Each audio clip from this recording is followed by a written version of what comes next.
Bueno, esta semana estamos dando inicio formal al reto 2 del curso Humanidades 1, Desafíos Humanos en el Mundo Tecnológico de hoy. Este reto 2 se ha titulado Lo Instrumental y lo Humano y pues quisiera iniciar como conectándolo con lo que acabamos de hacer con el reto 1 en sus dos momentos. Entonces, en el reto 1, pues lo primero que hicimos fue comprender la diferencia entre la realidad como una construcción subjetiva, es decir, algo que es interpretado y creado a partir de la experiencia y la mirada de cada persona, de su sentir particular y de sus conceptos particulares, y lo real como algo objetivo, es decir, algo que existe más allá de cómo lo interpretamos, de cómo lo experimentamos y de lo que pensamos de él. En este sentido, pues tuvimos como marco conceptual pues toda esta discusión sobre cómo se construye la realidad y cómo se conceptualiza lo real, pero también abordamos el informe de la verdad para hacer una reflexión más concreta sobre la realidad colombiana, en particular sobre la realidad del conflicto armado colombiano. Y esto pues creo que fue particularmente útil porque nos permitió comprender que más allá de nuestro tiempo, de haber nacido en una zona de conflicto, no, el conflicto existió. Más allá de lo que podamos pensar, escuchar o interpretar frente al conflicto armado colombiano, hay hechos objetivos que demuestran que ese conflicto existió. Y en ese sentido, pues también la reflexión tiene que ver sobre cómo nuestras subjetividades de alguna manera contribuyen a moldear esa idea de la realidad y cómo nuestro pensamiento interviene en eso.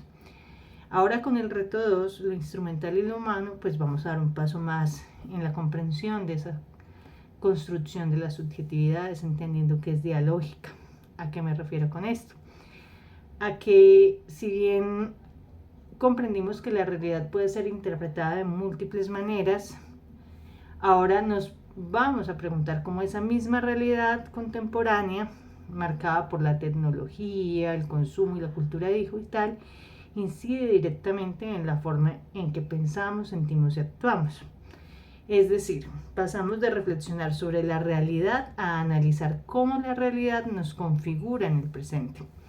En este momento 1 del reto 2, nos vamos a concentrar en comprender esa realidad a partir de los conceptos claves, que son el hombre modular y el consumo emocional, en este primer momento.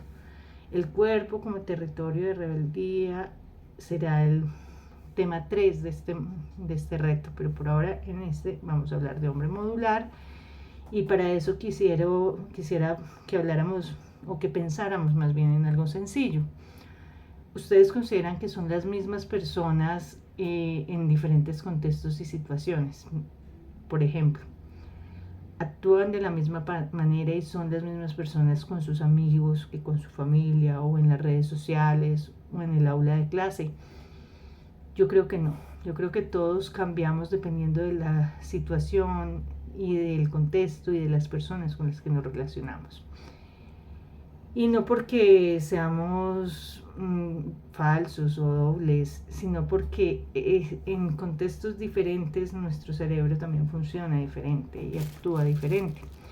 Y a eso es lo que se hace referencia con el hombre modular, que yo preferiría hablar de pensamiento modular. Y que en la sociedad actual pues nos plantea que la identidad no es algo fijo, sino flexible, y que por lo mismo nos adaptamos constantemente a distintos contextos, como si fuéramos piezas de Lego que se reorganizan según la situación. También tengo otra idea para ilustrar lo modular. Cuando uno va a espacios grandísimos de exposiciones como Corferias o Expo Futuro, que es nuestro caso más próximo, los salones son gigantescos y los están todo el tiempo modificando a través de unos módulos, de unos paneles gigantes que tienen.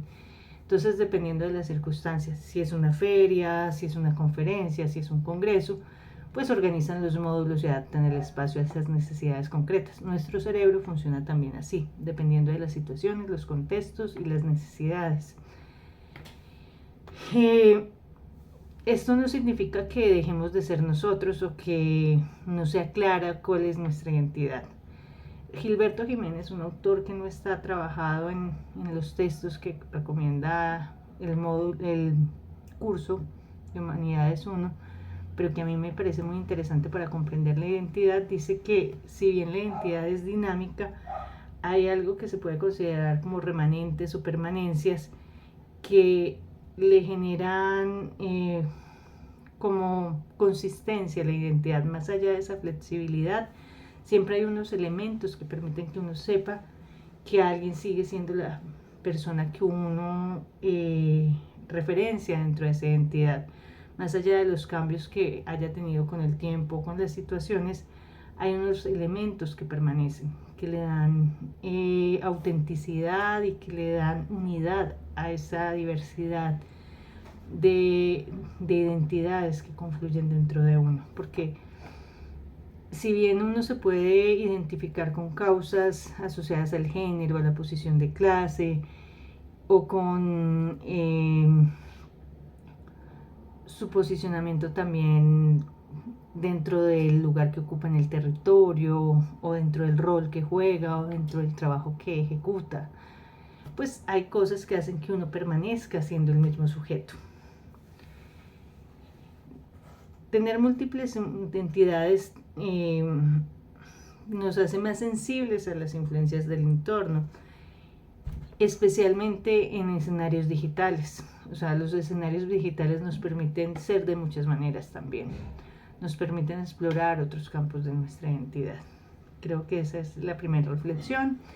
Ahora, cuando hablamos de consumo emocional, también establecemos una relación con ese pensamiento y esa manera de identificarnos con diferentes entornos, contextos, situaciones y personas. En el consumo emocional, a diferencia como del consumo tradicional como había sido conceptualizado, mientras que este último, el consumo tradicional o el consumo normal que se había conceptualizado, se asociaba con ostentación, con demostrar capacidad adquisitiva. El consumo emocional tiene que ver más con la necesidad de sentir ciertas emociones específicas y considerar que es a través del consumo que se pueden satisfacer esas emociones o esas necesidades. Aquí quisiera proponerles que piensen en lo siguiente. ¿Alguna vez han comprado o algo no porque lo necesiten materialmente hablando, sino porque les hizo sentir felices, les hizo sentir fuertes, anímicamente estables? Ahí está el consumo emocional. Las decisiones en este consumo no se basan en la lógica, sino en las emociones, como les decía, como la felicidad, la nostalgia, el miedo o el deseo de pertenecer a algo, de identificarse con algo. Entonces no consumimos solo productos, consumimos experiencias, significados y formas de conexión con los demás. Las marcas entienden muy bien eso y diseñan estrategias para generar gratificación emocional y construir vínculos simbólicos con nosotros. Aquí quisiera hablar de una figura particular y de una situación particular de nuestro tiempo, absolutamente contemporánea, que es la relación con las redes sociales y cómo en las redes sociales desde hace un tiempo emergió una figura que es bastante central, que es la de los influencers, los o las influencers, que son personas que logran convertirse en referentes y promover ciertos hábitos de consumo, formas de vida, experiencias concretas y pues la publicidad convencional, pues además de hablar de lo importante que puede ser en el diseño de esas estrategias que son muy planificadas, con la manera en que los influencers nos presentan los productos, que a veces se ve como más inocente o más relajada, pues también nos están transmitiendo la posibilidad de experiencias y de satisfacer las necesidades de otra forma. Entonces creo que es un aspecto a tener en cuenta en esta relación con la tecnología y que es central en nuestros días. En las redes sociales se está consolidando la figura de estas personas y cada vez hay más conexión entre lo que consumimos y lo que se promueve a través de las redes. Entonces, pues me parece que aquí se vuelve clara la conexión. Como sujetos modulares o como personas modulares adaptamos nuestra identidad según los referentes que vemos, y desde el consumo emocional compramos aquello o adquirimos aquello que nos permite acercarnos a esas versiones de nosotros mismos, a esas versiones que construimos dependiendo de los contextos. Es decir, el consumo se asocia fuertemente con la identidad. Y lo que consumimos está profundamente conectado con nuestras emociones y con los deseos de ser o representar algo concreto, con la manera en que construimos nuestra subjetividad. Por ahora quiero dejar el video acá. Pronto estaré enviándoles o publicando o haciendo un encuentro que tenemos pensado para la próxima semana, para que hablemos de orientaciones prácticas alrededor del video también, de cómo construir su video y cómo desarrollar el reto, el momento 1 del reto 2.